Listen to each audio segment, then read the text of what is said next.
Happy New Year! It's time to ring in 2023, and what better way than with the New Year Booktuber Tag. Hi, my name is Bea, and welcome to my channel, Mama Needs to Read Romance, and also do a fun Booktuber Tag. Let's do it.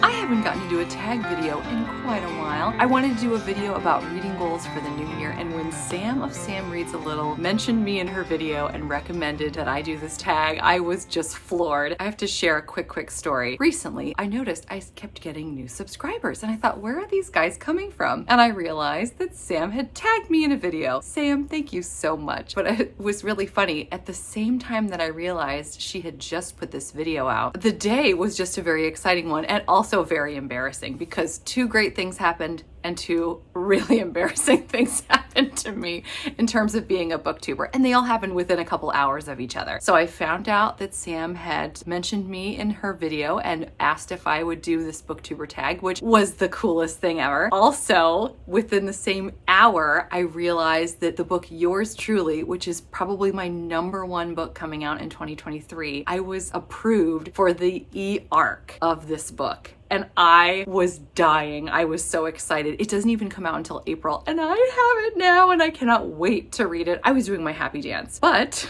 at the same time, all within a few hours, two really embarrassing things happened, and I'm gonna share with you why. I don't know. I uploaded my first 3-minute review of one of my first arcs, and I accidentally uploaded my original video, which is 5.5 minutes long and contains about 2.5 minutes of me staring off into space while I think about how to phrase what I'm thinking. And I thought, oh no! And after I took it down, thankfully only 7 people were subjected to a 5.5 minute, 3-minute review. Sorry to the 7 of you that watched that. I am so excited to do this booktuber tag today, which was created by Jessen of Jessen Reads Romance. Thank you so much, Jessen, for making this. I'm really excited to do it. The first question is, what am I most excited about in 2023? And I would have to say one word: learning. I love learning what works on BookTube, what doesn't, learning YouTube shorts. Any element that's like learning related is probably what I'm most excited about. Although it's really hard to pick just one thing, right? So much to be excited about. The next question is, do you have a Goodreads reading goal? No, it's not. Do you have a Goodreads challenge goal? And I'm gonna say yes. And I'm gonna aim low because I've never done this before. And I know that if I shoot for a really high number, I'm going to pressure myself, and I don't need that kind of pressure. My Goodreads challenge goal for 2023 is to read 104 books, because there are 52 weeks in a year. And if I read a physical book and listen to a physical book every single week, which I feel like is doable, that would be 104 books. So I don't think that's putting too much pressure on myself, and it's something that I could probably exceed. So I'm gonna stick with that for my very first ever full year challenge goal. I'm excited. The next one, 3 5-star predictions. Books coming out in 2023. I'm so excited about Yours Truly, which is coming out April 11th. But I was granted, as I mentioned, an arc. So I already have it, and I just cannot wait. I'm going to listen to the book that comes before that book in the series first. But yes, that is my first 5-star prediction. My next 5-star prediction is Grim and Barrett. I've got my Stay a Spell sweatshirt on. I would have liked Devraj's favorite sweatshirt, but I didn't stipulate that to my husband, and this is what we've got. Anyway, I am really excited about Grim and Barrett, the 6th book in the series. Can't wait. I want to see what's going on with Henry Blackwater, and I love Clara. I cannot wait to see them get their happily ever after. I'm trying not to say all the same ones that I've heard everybody else say, so I'm going to say one that may not even come out in 2023. There's talk that it's coming out in 2024. The Bride Bet by Tessa Dare. It is long awaited. It's the 4th book in the Girl Meets Duke series. I fell head over heels for The Duchess Deal, which is book 1. I'm currently reading The Governess Game. Loving it. Cannot wait for The Wallflower Wager, which I recently got a copy of.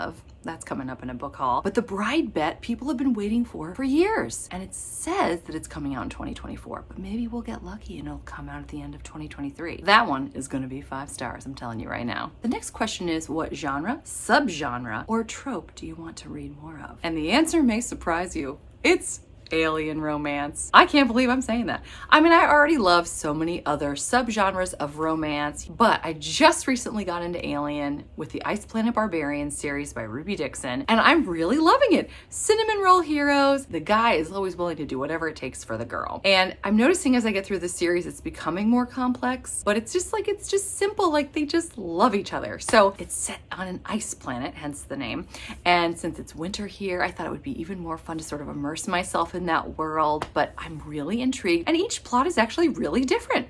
It's very interesting and refreshing. I've read people talk about it being a comfort read or being a nice palate cleanser, you know, something to get you over a reading slump, and I absolutely see that. It's just so different, and it's quite spicy. Maybe a little too spicy for me, but I'm still enjoying it a lot.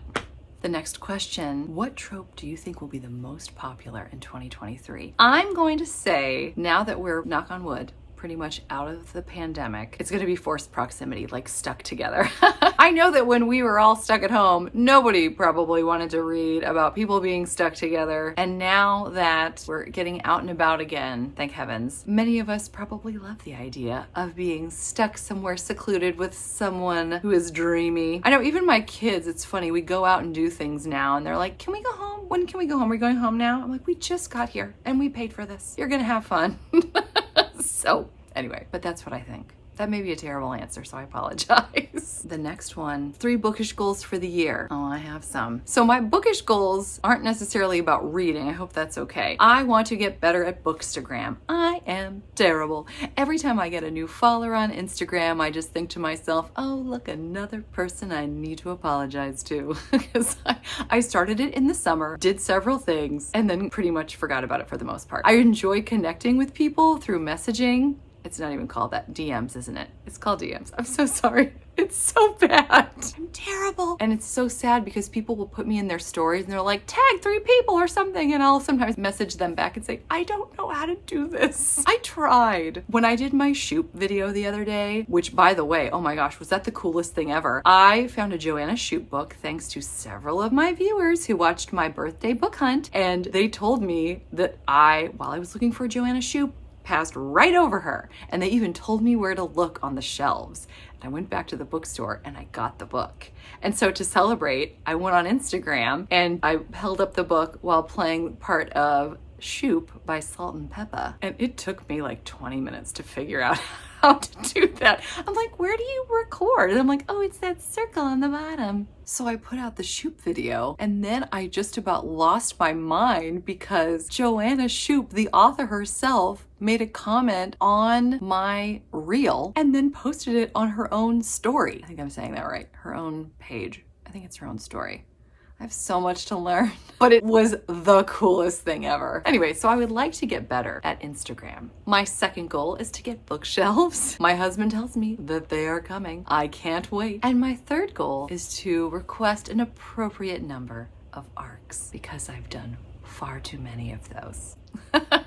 The next one is name 3 personal goals for the year. Oh, I've got them. I need to exercise. I am terrible about that. It's hard to find the right time. We have a treadmill and an elliptical in our basement, but every time I get on there, and I don't care what time of day it is, it could be 4 in the morning, which is when I'm usually up anyway. Someone else always gets up. If I think, oh, I'm getting up before everyone. No, I'm not. They're all gonna get up. I once got on the elliptical and did 36 seconds before I was needed. So I'm going to make a commitment to exercise after my 2-year-old goes down for her nap. Normally that's when I jump on YouTube, but I'm gonna exercise first. It's gonna be excruciating because I really would rather do YouTube, but I need to exercise. My second goal is to do more crafting with my children. During the pandemic, yes, I've mentioned pandemic twice in this video, I'm very sorry. We did a lot of crafts, and at the time I had a 6-year-old boy, a 3-year-old boy, and a newborn, and none of them were very interested in the crafts that I made. I would spend half an hour creating something, they would go and then they would be done, and then it would take me like an hour to clean it up. So I finally just stopped, even though in my heart I would love to be that Pinterest mom. So I've done some crafts with them more recently now that they're 9, 6, and almost 3. I can't believe it, almost 3. Anyway, they're interested. They want to do crafts and activities.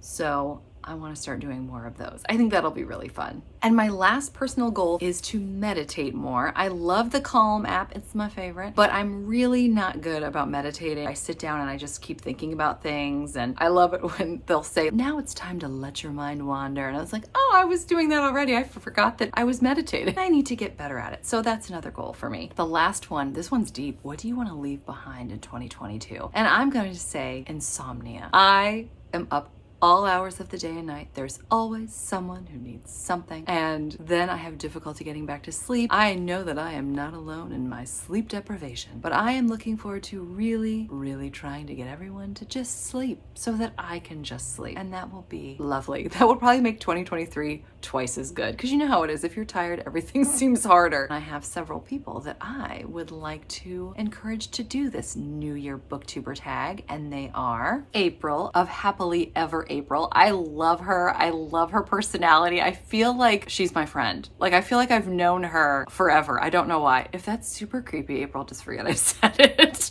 But anyway, I want to see if you can do this New Year Booktuber tag. No pressure. The second person of 3 that I'm going to recommend is Kelsey of Essentially Booked. She's another booktuber on the rise that I really enjoy all of her reviews. I love her channel and I love her, and I hope that Kelsey, that you do this. No pressure. I saw your video on reading goals for 2023. So if this is too much of an overlap, I get it, but I thought I would recommend you regardless. And the last booktuber I hope does this New Year Booktuber tag is Albie of Albie Reading Romance. This gal knows it all, and I love to hear it. And I'm hoping she will share her thoughts on this booktuber tag. So no pressure, Albie, but I hope you get to it. That's it for me. What already, you're thinking, I'm sure. I hope that this year is the best year ever for you. Sending out those vibes your way. Let's make 2023 the best year yet. Until next time, thanks so much. Take care. Bye.